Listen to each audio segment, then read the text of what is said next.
अब जरा ध्यान से समझिए, गंगा इस तरह से निकलती है। ये हम दो इमेज बनाएंगे, इसमें पूरा जगह नहीं लिखे हैं ताकि कॉम्प्लिकेटेड होगा, आपको समझने में दिक्कत हो जाएगी। जबकि अगर आप दूसरा इमेज देखेंगे तो उसमें हम सारी नदियों का नाम वगैरह लिख दिए, इसको हम आपको स्क्रीनशॉट लेने का टाइम दे देंगे। अब यहाँ समझिए, सबसे पहला जो एक जगह है उसका नाम है बद्रीनाथ। उस बद्रीनाथ में एक जगह है संतोपत हिमानी।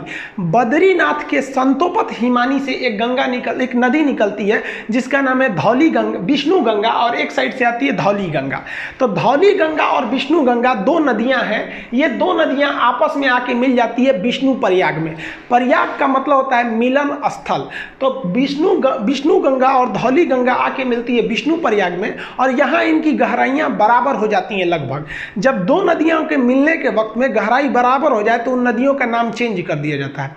यदि एक की गहराई ज़्यादा दूसरी की गहराई कम, तो नदी गहरी वाली नदी के नाम से ही नदी आगे बढ़ेगी। तो यहाँ लगभग गहराई बराबर हो जाती है विष्णु प्रयाग में, तो नाम बदलकर इस रेड वाली नदी का नाम रख दिया जाता है अलकनंदा नदी। यहाँ से यहाँ तक ये रेड वाली नदी है अलकनंदा नदी। अभी इसको ओवरव्यू में समझिए। अलकनंदा आगे बढ़ती है, आगे जाकर एक नदी आके मिलती है जिसका नाम है नंदाकिनी नदी। मंदाकिनी अलग है और नंदाकिनी अलग है। नंद लाला जो है नंदाकिनी नदी, नंदाकिनी नदी आके मिलती है, तो वो नंदाकिनी नदी कम गहरी है, अलकनंदा ज्यादा है, तो नंदाकिनी यहीं समाप्त हो जाएगी भूगोल के हिसाब से।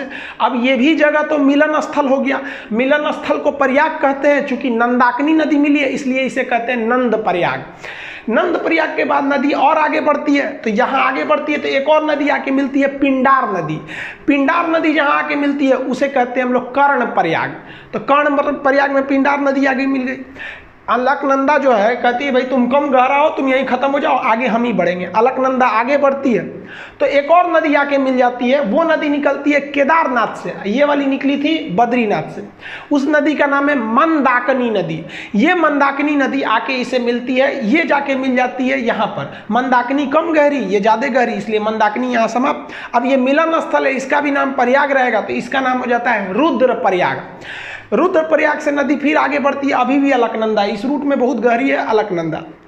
अब यहाँ से आती है उत्तर काशी जिला से। उत्तर काशी के पास एक जगह है गंगोत्री।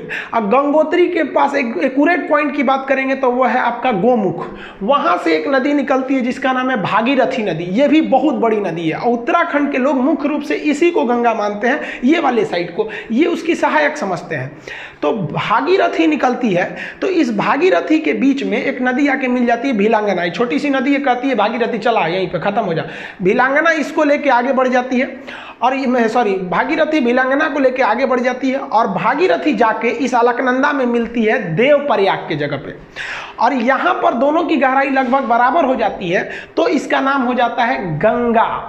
अब आप बताइए, गंगा तो इतनी नदियों से मिल के बना है, अब इसको याद करना बड़ा टफ है, तो उसको तरीका समझिए याद करने का। देखिए, विष्णु भगवान थे, इन्होंने अवतार लिया, तो कृष्ण भगवान का अवतार लिए थे ये। तो बचपन में कृष्ण भगवान का नाम क्या था? यशोदा का नंदलाला, नंदलाल। तो विष्णु भगवान क्या बने? नंदलाल बने। और ये जब बचपन में थे, आगे बढ़े, तो ये हमेशा इनके कान में बाली रहता था। आप देखेंगे कृष्ण भगवान कान में बाला पहनते थे, और गले में उसके बाद रुद्राक्ष की माला। तो लाइन से याद रखिएगा, विष्णु भगवान से याद रखेंगे विष्णु प्रयाग, नंदलाला से याद रखिएगा नंद प्रयाग। कान में बाली पहनते थे तो कर्ण प्रयाग, गले में रुद्राक्ष की माला रखते थे तो रुद्र प्रयाग। और जब इतना चीज कर देते थे तो कृष्ण भगवान का जो रूप हो जाता था वो एक देव की रूप हो जाता था, और उनकी वाणी देव की वाणी हो जाती थी। अकेले महाभारत निपटा दिए फाइल अकेले, इन्हीं की तो मतलब उपदेशों को गीता में रखा गया है। तो लास्ट में वो किसका रूप ले लिए? देव का रूप ले लिए। यही 5 प्रयाग है जिसे हम पंच प्रयाग कहते हैं। जो हिंदू धर्म के हिसाब से ये पंच प्रयाग घूमना बहुत ही शुभ माना जाता है, उसे अपने जीवन में ये पंच प्रयाग घूमना चाहिए। तो कौन प्रयाग हो गया आपका? विष्णु भगवान से याद रखिएगा विष्णु प्रयाग, नंद प्रयाग, कर्ण प्रयाग, गले में रुद्राक्ष की माला तो रुद्र प्रयाग, और सकल हो गया इनका किस तरह से देव की भांति इनकी रूप हो गई तो देव प्रयाग। यानी 5 प्रयाग को मिला देते हैं पंच प्रयाग। तो सीक्वेंस आपको याद हो गया। अब पिछले स्लाइड पे चलते हैं। यहां देखिए, ये वाला प्रयाग कौन सा होगा? विष्णु प्रयाग। विष्णु भगवान नंदलाला के रूप में जन्म लेंगे तो नंद प्रयाग, कान में पहनेंगे तो कर्ण प्रयाग, गले में रुद्राक्ष की माला तो रुद्र प्रयाग, और सकल हो जाएगा देव के भांति तो देव प्रयाग। ये नदियां हो गई। अब आप बताइए, देव प्रयाग के आगे गंगा बनती है।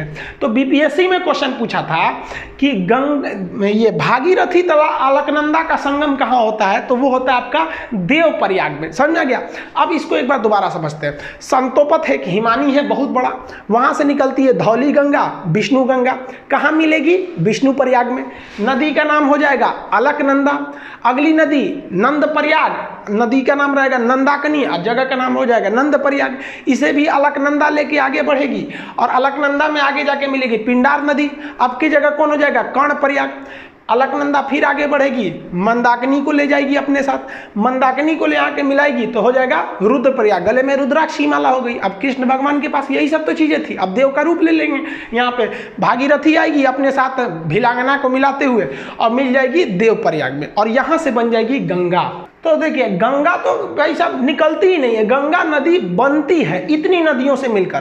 तो अगर आप ग्रुप डी खलासी चपरासी गैंगमैन सफाई कर्मी का एग्जाम देते हैं तो गंगा कहाँ से निकलती है, तो मार दीजिएगा भाई साहब उत्तरकाशी जिला के गंगोत्री के समीप गोमुख से।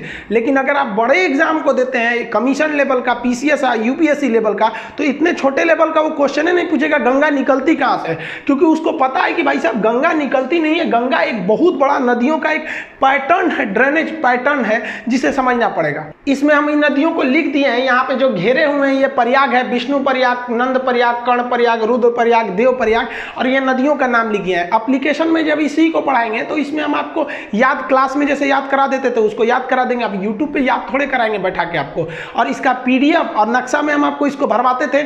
याद करिए जब उत्तराखंड का नक्शा मतलब मैथ के क्लास में पढ़ाते थे तो ये तो पूरा चीज आपको बता देते थे। अब इसमें दो तीन जगह उत्तराखंड के लोग गंगा को मुख्य रूप से भागीरथी को गंगा कहते हैं, और बंगाल के लोग भी गंगा को गंगा न कह के भागीरथी कहते हैं।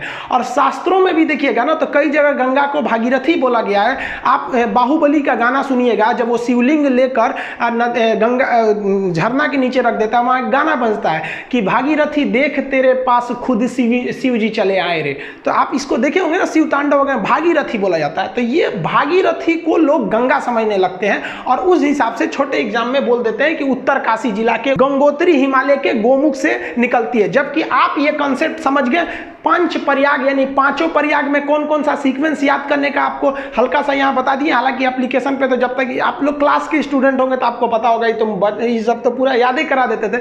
कैसे याद रखेंगे प्रयाग का जगह, तो ऊपर सबसे पहले होगा आपका विष्णु प्रयाग, विष्णु प्रयाग के बाद नंद प्रयाग, कर्ण प्रयाग, रुद्र प्रयाग, और कृष्ण भगवान का रूप देव की तरह हो जाएगा तो देव प्रयाग। गंगा कहाँ बन गई, देव प्रयाग में बन गई। गंगा नदी जो पहाड़ी एरिया से निकलती है, तो यहाँ वाले एरिया में ना जो गंगा नदी, यहाँ मानव बस्तियां बहुत कम है, क्योंकि पहाड़ी एरिया है तो प्रदूषण बहुत कम है। और इस गंगा में ना एक बैक्टीरियोफेज पाया जाता है। बैक्टीरियोफेज एक ऐसा चीज होता है जो हानिकारक जीवाणुओं और विषाणुओं को मार के खा जाता है, इसलिए गंगा जी के पानी में कीटाणु वगैरह नहीं लगते हैं, वो बैक्टीरियोफेज की वजह से। आईबी का एग्जाम दिए होंगे तो पूछा होगा किसके वजह से गंगा जल में कीड़े मकोड़े नहीं लगते हैं, तो बैक्टीरियोफेज ऑप्शन सी पर था। तो ये ध्यान से रखिएगा आप लोग। और आजकल देखिए हम लोग की भी कुछ गलती है, गंगा नदी में जो क्षमता है उसको पुनर्निर्माण करने की, उसमें तो हम लोगों ने अत्याचार कर दिया। कानपुर से जब गंगा निकलती है एकदम गंदगी मचा देते हैं, तो हम लोग गंगा को कुछ ज्यादा गंदा कर दिया। वो तो लॉकडाउन हो गया तो जो हम लोग सोच रहे थे गंगा साफ करेंगे अपने से साफ हो गया। अभी थोड़ा सा ढील हुआ ना लॉकडाउन में, फिर गंदा करके हम लोग रख दिए। तो प्रकृति से हम लोग भी खिलवाड़ करते हैं तो प्रकृति हम लोग के साथ भी कर देती है, कोरोना वगैरह देके। तो ये आप समझ में आ गया आप लोग को। इसका पीडीएफ वगैरह एप्लीकेशन जो पढ़ेंगे आप लोग, तो एप्लीकेशन पे इसका पीडीएफ और इसका जो टेस्ट हो गए अब तक कितने क्वेश्चन इससे रिलेटेड दिए गए उसमें दे देंगे। और न्यू रिक्रूटमेंट भी आ गया, आप देख रहे हैं। आप लोग को अब अच्छे से पढ़ना पड़ेगा, ये नहीं कि ऐसे छोटा मोटा पढ़ लेंगे तो रिजल्ट हो जाएगा। आई होप आप इसको समझ गए होंगे। मिलेंगे नेक्स्ट वीडियो में, तब तक के लिए जय हिंद।